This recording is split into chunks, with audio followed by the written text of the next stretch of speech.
Alhamdulillahilladzi hamdan wa fi ni'amahu wa yukafi mazidah. Ya Rabbana lakal hamdu kama yanbaghi li jalali wajhika wa azimi sultanik. Subhanaka Allahumma la uqsir sana'aka alaika anta kama asnaita ala nafsik. Asyhadu an la ilaha illallah wahdahu la syarika lah.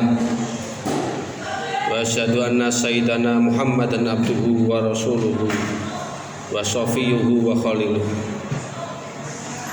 khairin nabi arsalahu ilal alami kulli basyira wa nadhira.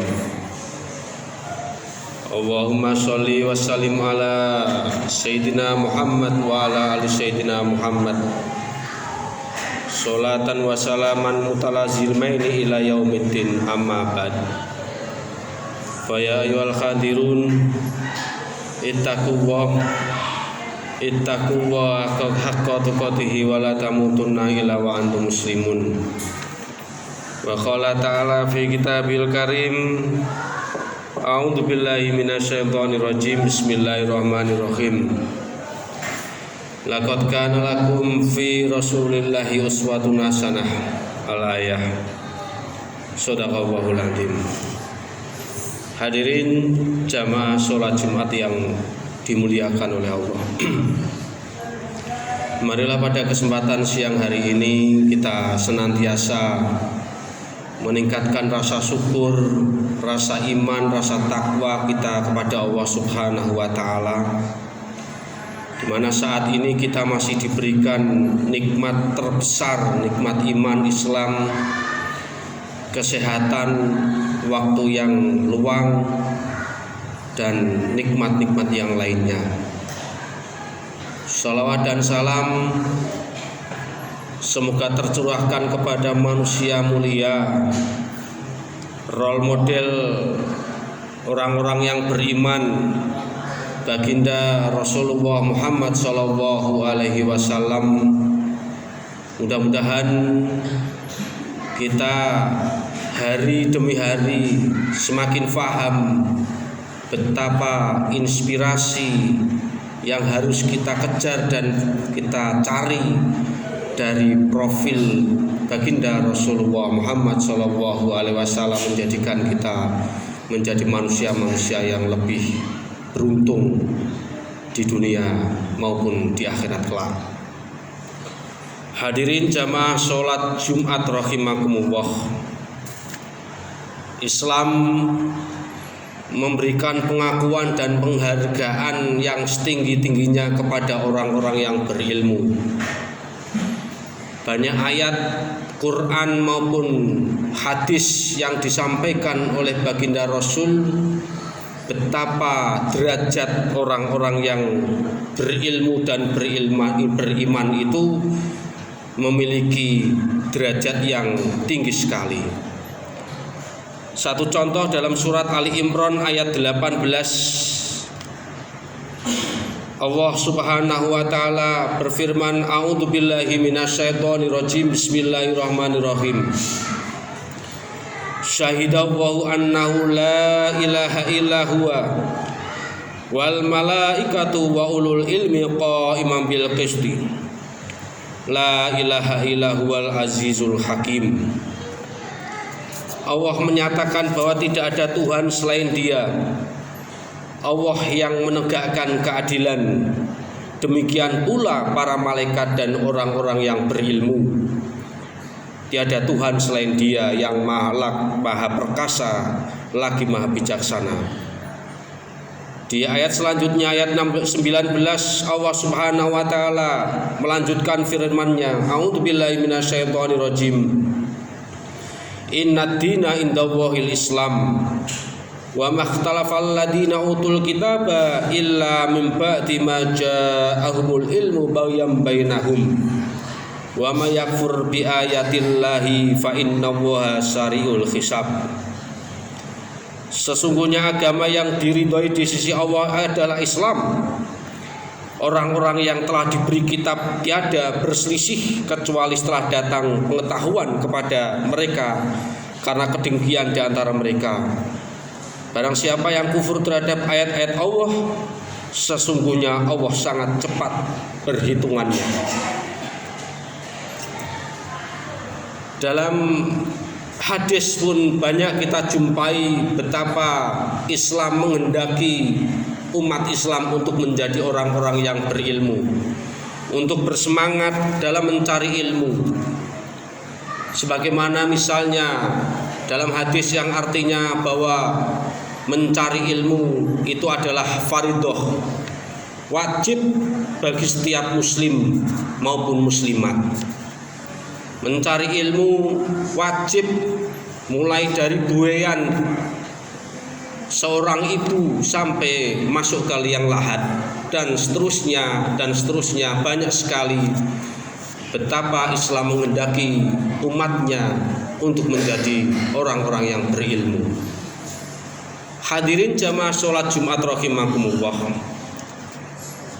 Masalahnya di kita hari ini adalah ketika kita menganggap semua ilmu itu baik, menganggap bahwa semua ilmu itu harus dipelajari, menganggap ilmu itu semua harus dicari secara sporadis. Padahal mencari ilmu pun ada seperti kita mau naik lantai 4.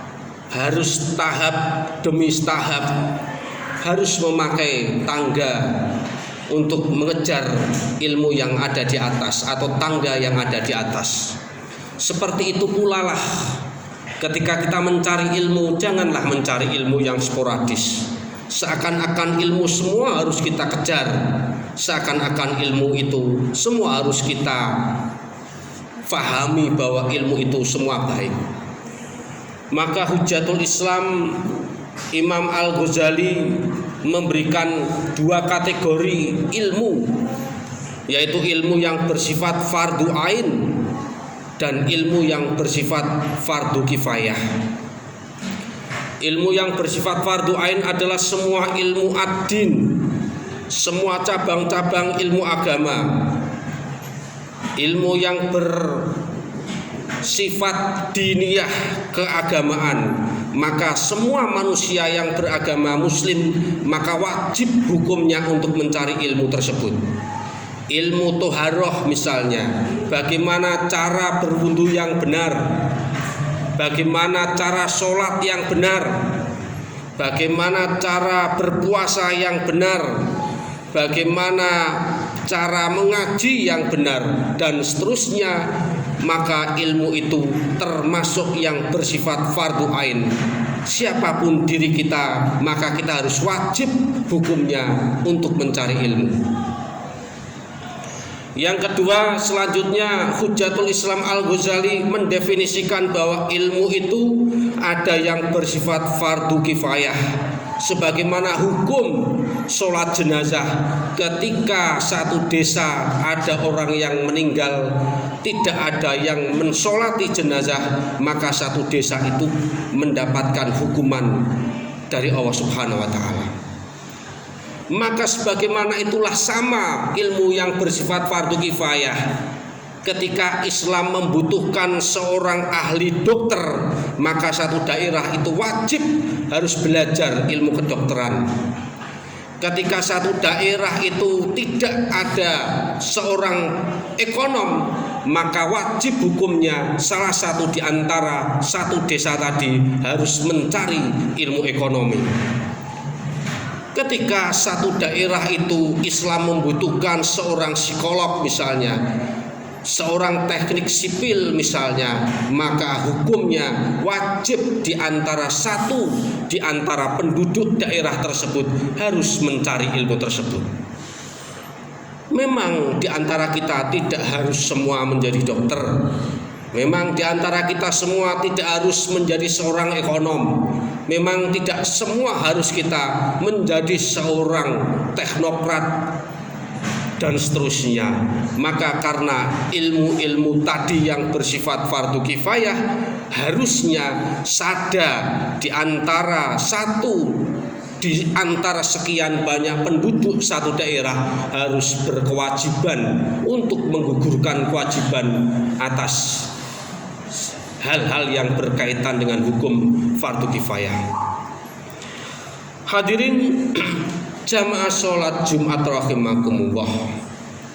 Maka dalam sekup yang lebih kecil, misalnya ketika kita memiliki anak 7 misalnya, maka tidak harus semua anak itu kita proyeksikan menjadi orang yang hafal Quran semua.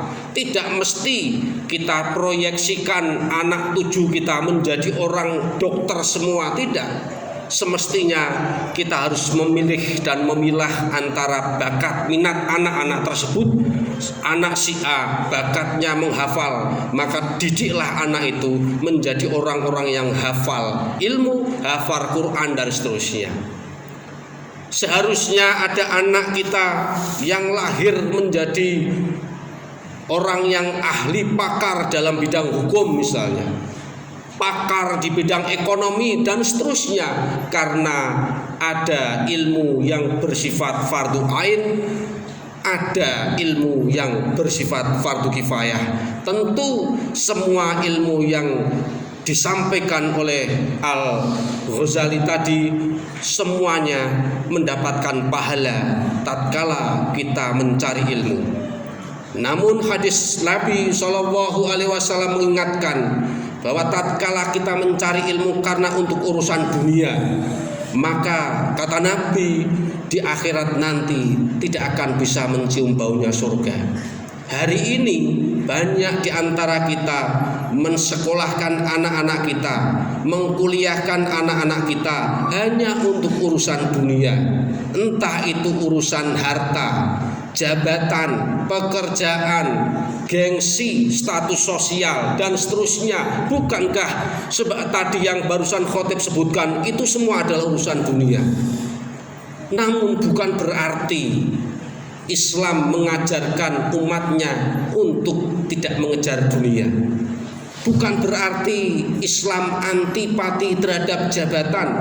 Bukan berarti Islam anti terhadap status dan seterusnya. Namun motivasi yang pertama yang harus kita tancapkan kepada anak keturunan kita, bahwa mencari ilmu adalah sebuah kewajiban yang dibebankan oleh agama kita. Bukan sebaliknya, motivasi yang pertama hanya untuk urusan dunia. Nah, sekolah yang rajin biar menjadi dokter yang hebat, karena dokter uangnya banyak. Nah, kuliah yang rajin biar menjadi ekonom yang hebat, karena seorang ekonom uangnya banyak.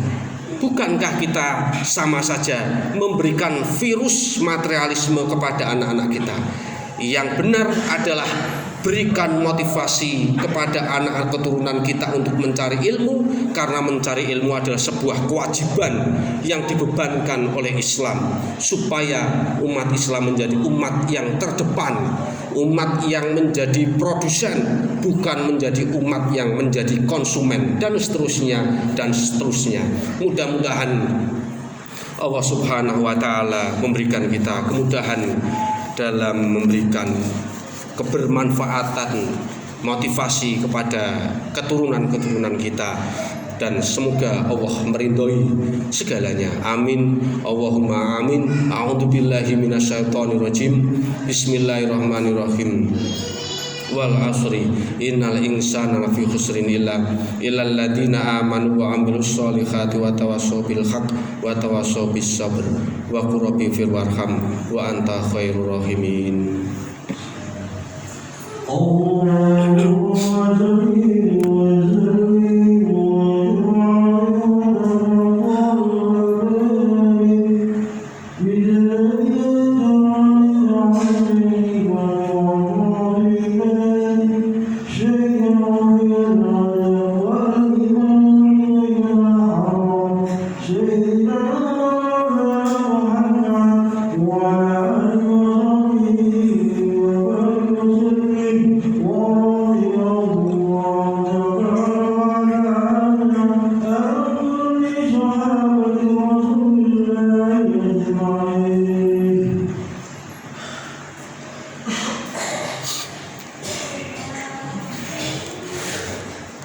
Alhamdulillah.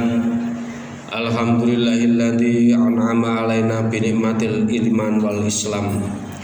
Asyhadu an la ilaha illallah wahdahu la syarikalah al malikul haqqul mubin. Wa asyhadu anna sayyidana Muhammadan abduhu wa rasuluh shadiqul wa'dil amin. Allahumma shalli wa sallim ala sayyidina Muhammadin wa ala alihi wa sahbihi asmain. Amma ba'd. Fa ya ayyuhal khadirun ittaqullaha la'allakum tuflihun. Wa qala ta'ala fi kitabil karim a'udzu billahi minasyaitonir rajim. Bismillahirrahmanirrahim. Innallaha wa malaikatahu yusholluna 'alan nabi ya ayyuhalladzina amanu shollu 'alaihi wa sallimu taslima bi rahmatika ya arhamar rahimin. Allahumma ighfir lil muslimina wal muslimat wal mu'minina wal mu'minat al ahya'i minhum wal amwat innaka ala kulli syai'in qadir. Rabbana dhalamna anfusana wa illam taghfir lana wa tarhamna lanakunanna minal khasirin. Rabbana la tuzigh qulubana ba'da idh hadaitana wa hab lana min ladunka rahmah innaka antal wahhab. Rabbana hab lana min azwajina wa dzurriyyatina qurrata a'yun waj'alna lil muttaqina imama. Allahumma inna nas'aluka al-huda wat tuqa wal afafa wal ghina. Allahumma inna nas'aluka ilman nafi'a wa amalan mutaqabbala wa rizqan halalan thayyiban. Allahumma inna nas'aluka husnal khatimah wa na'udzubika min su'il khatimah. Rabbana atina fid dunya hasanah wa fil akhirati hasanah wa qina adzabannar. Subhana rabbika rabbil izzati amma yasifun wa salamun alal mursalin walhamdulillahi rabbil alamin. Ibadallah, innallaha ya'muru bil adli wal ihsan wa ita'i dzil qurba wa yanha 'anil fahsya'i wal munkari wal baghi ya'idukum la'allakum tadhakkarun wa la dzikrullahi akbar.